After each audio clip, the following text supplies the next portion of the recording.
Hello students. 1 तारीख को final result आया एएलपी का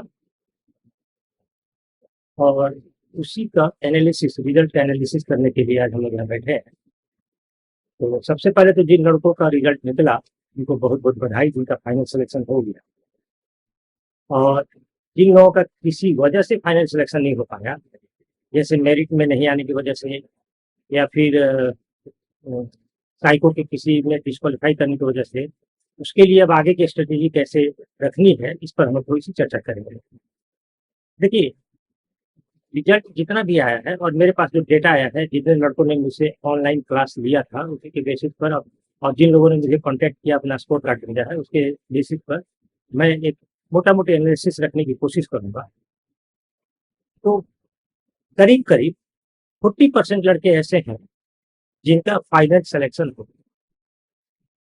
अब उनका मेडिकल होगा और उसके बाद वो ज्वाइनिंग लेटर मिल जाएगा। ऐसे 40% लड़के हैं जितने लड़कों को मैंने ऑनलाइन पढ़ाया था इनमें से। और 50% ऐसे लड़के हैं जिनका साइको क्लियर है लेकिन मेरिट में नहीं आ पाए,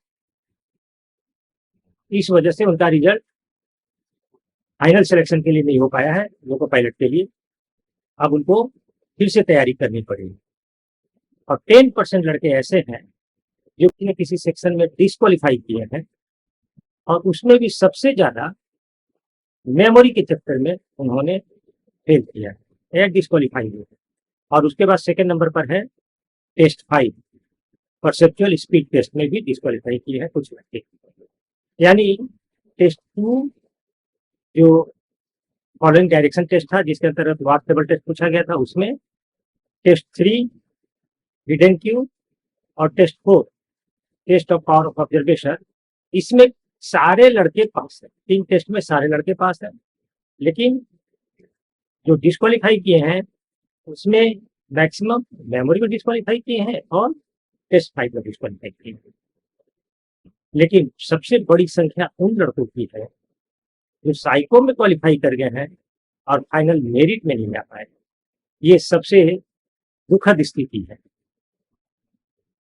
और इसीलिए हम आपसे बात कर रहे हैं कि अब हम लोग स्ट्रेटेजी कैसे बनाएं।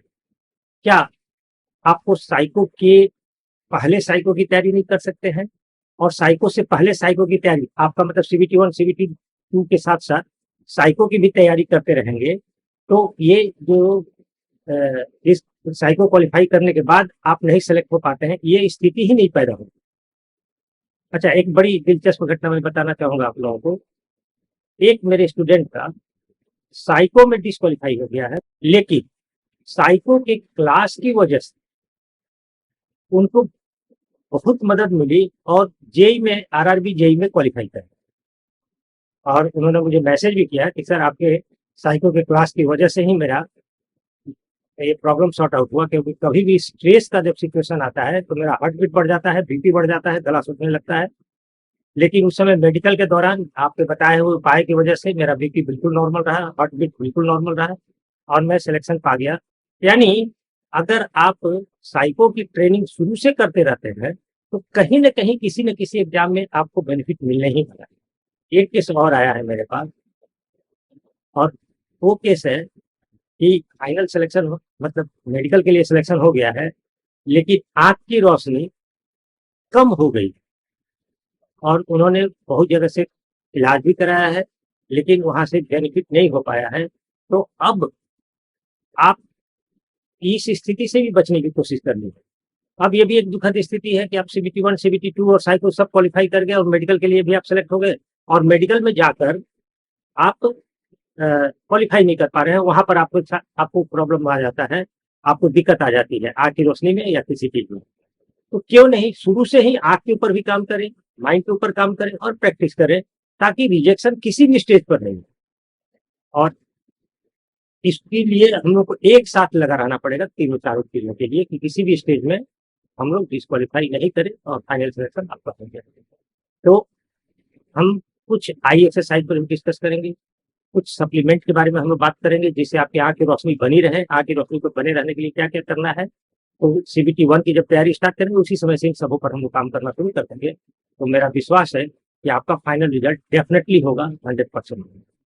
और यही सोचकर मैंने डिसाइड किया है कि अब ऐसी स्थिति नहीं आए फ्यूचर में, इसलिए कुछ ऐसा किया जाए कि आपका सीबीटी 1, सीबीटी 2 और साइको तीनों क्लियर होता रहे और एक साथ तैयारी चलती रहे।